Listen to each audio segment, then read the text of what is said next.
Well, I have to be, I'm an optimist by nature, so I'm not going to think that this is all fatal, but I think it's gone very far. There are entire fields with authorities, and they're with all of these scholarly credentials, when it's really just politics posing as scholarship. And when that happens, you're building policies, you're building your society on a foundation of untruths. And that'll be fine for a while, but it'll all come falling down sooner or later. It has to, because in the end, reality has a way of getting itself noticed. So you can force people to say, oh, men and women are exactly the same, and any differences can only be caused by oppression and discrimination. Well, it happens. The evidence for that is thin.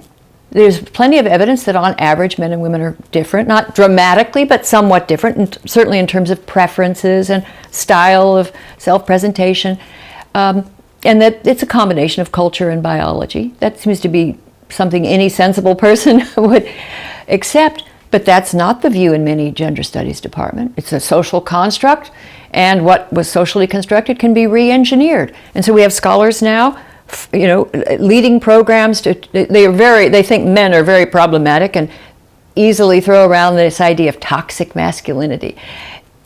If they made it up, it's in their heads.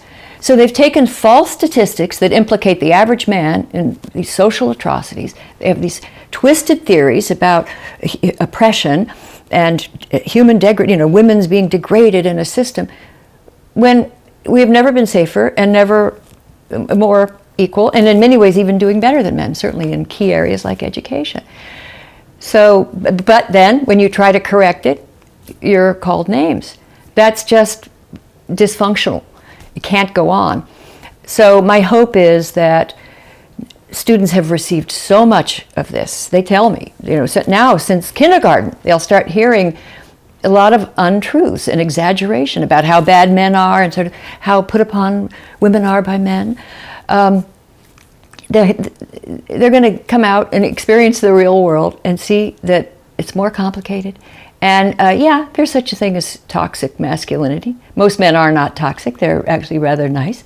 But there are exceptions. But you know what? There's toxic femininity.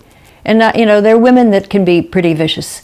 And I think that human nature, doesn't change in terms of male and female when it comes to the allocation of good and evil. You can't say which sex is the most vicious.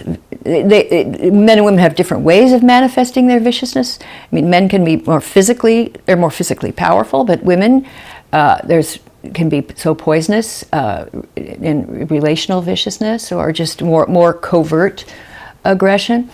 So I think we're fairly even that way.